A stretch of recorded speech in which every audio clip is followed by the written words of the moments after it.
तो दोस्तों, चाइना की BRI परियोजना से पूरी दुनिया ही परेशान है। इवन अमेरिका के लिए तो इसने एक चुनौती तक खड़ी कर दी है। कारण ये है कि चाइना के BRI प्रोजेक्ट के जाल अब अफ्रीका से लेकर मिडिल ईस्ट तक फैलने लगे हैं। इसके अतिरिक्त हम लोग देख पा रहे हैं कि ईरान हो या फिर सऊदी अरेबिया हो, इस तरह के जो इंपॉर्टेंट देश है मिडिल ईस्ट के, यहाँ पर भी चाइना ने अपने इन्फ्लुएंस काफी ज्यादा मजबूत कर लिया है।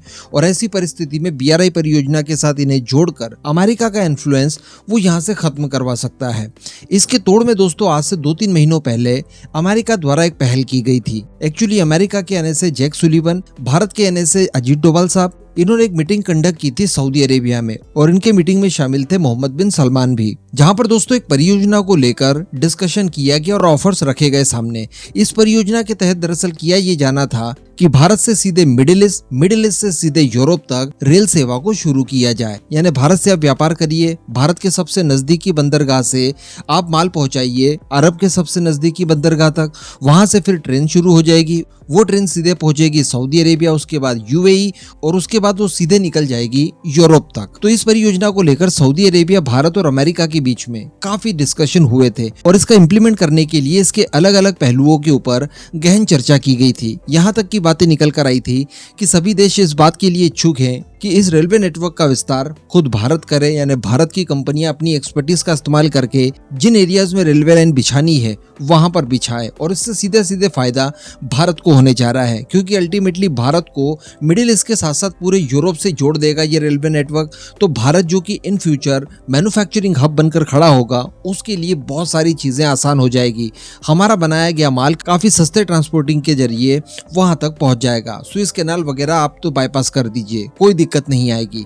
इसके अलावा भारत के पास एक ऑप्शन था हाइपा पोर्ट, जो कि इजराइल का है, लेकिन उसे खरीद लिया गया है भारत की एक कंपनी अडानी ग्रुप की तरफ से। तो सऊदी अरेबिया UAE के बाद में सीधे आप उस पोर्ट तक पहुंच सकते हैं जहां पर अपने माल को उतारा जा सकता है, वहां से फिर यूरोप भेज दीजिए। अब अभी तक आपको इजराइल का नाम नहीं सुनने के लिए मिला होगा, क्योंकि ये परियोजना basically Saudi Arabia, UAE, Bharat और अमेरिका के बीच की थी। लेकिन दोस्तों, बड़ी बात यह है कि इस परियोजना के ऊपर जो शुरुआत में चर्चा की गई थी वो I2U2 के एक समिट में की गई थी, जिसमें भारत, इजराइल, UAE और अमेरिका शामिल है। इसे भी क्वाड ही कहा जा सकता है, 4 देशों का एक संगठन है। और इसमें इजराइल द्वारा काफी ज्यादा पैरवी भी की गई इस बात को लेकर कि सऊदी अरेबिया को भी जल्द से जल्द जोड़ लिया जाए, ताकि ये जो रेलवे का प्रोजेक्ट है जो कि भारत से सीधे निकलने वाला है, उसका जल्द से जल्द इम्प्लीमेंट हो जाए, क्योंकि सऊदी अरेबिया एक डेस्टिनी बीच में इसमें होगी। अब इन सब इंसिडेंट्स को लेकर 2-3 महीने गुजर चुके थे, किसी तरह का कोई नया डेवलपमेंट निकल कर नहीं आया। लेकिन अब सडनली इजराइल हरकत में आ गया है, और इजराइल द्वारा पहल की जा रही है इस परियोजना को जल्द से जल्द शुरू किया जाए।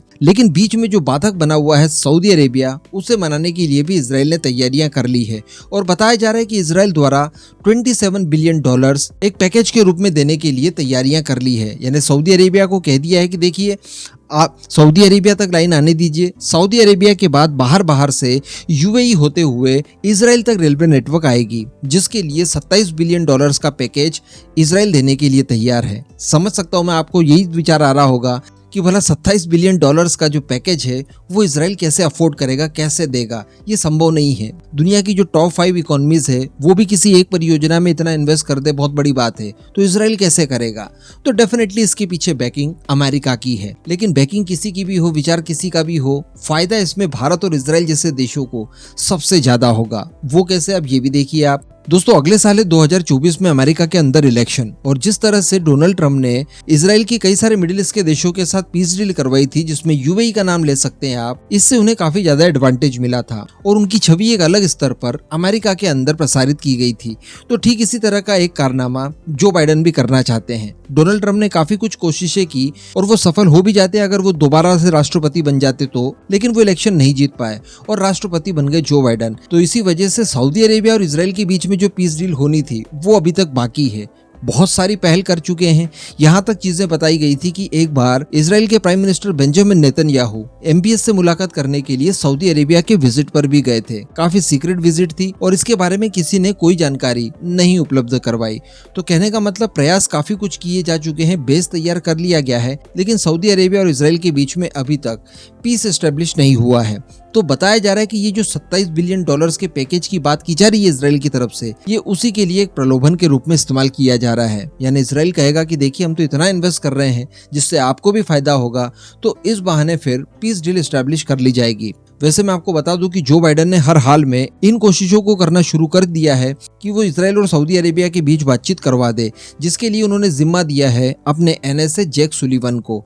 जैक सुलिवन ने इस दौरान कई राउंड की बातचीत एमबीएस के साथ भी की और इजरायली अथॉरिटीज के साथ भी की, ताकि दोनों आपस में पीस डील एस्टैब्लिश कर ले। तो अब उम्मीदें की जा सकती है कि सऊदी अरेबिया को इसके लिए जल्द से जल्द मना लिया जाएगा। वैसे रेल नेटवर्क को लेकर ये जो प्रोजेक्ट शुरू करने की बात कही गई है, सऊदी अरेबिया इसके खिलाफ नहीं है। इवन सऊदी अरेबिया की बात की जाए तो वो इजराइल के साथ भी पीस करने के लिए तैयार है, लेकिन ओआईसी संगठन का एक अननेसेसरी प्रेशर उनके ऊपर है, उसे वो अभी तक रिलीज नहीं कर पाए हैं। क्योंकि अगर वो इजराइल के साथ संबंध जोड़ लेते हैं, सऊदी अरेबिया जो कि ओआईसी को लीड करता है, अब अगर वही इजराइल के साथ पीस डील एस्टैब्लिश कर लेगा तो यहाँ पर जो उनकी बादशाहत है या जो हुकूमत है उसको कहीं ना कहीं बड़ा धक्का लग सकता है। और ऐसी स्थिति भी आ सकती है कि ओआईसी का कोई दूसरा सदस्य सऊदी अरेबिया की जगह ले ले, और ऐसा कभी नहीं चाहेगा सऊदी अरेबिया। इस वजह से वो लोग थोड़ा सा असमंजस में जरूर पड़े हैं। लेकिन अमेरिका द्वारा जिस हिसाब से पहल की जा रही है, डेफिनेटली वो प्रेशर भी डालने से पीछे नहीं हटेंगे, तो इन फ्यूचर ये सारी चीजें संभव हो पाएगी। इसके बाद एक बेहतरीन रेल नेटवर्क फैल जाएगा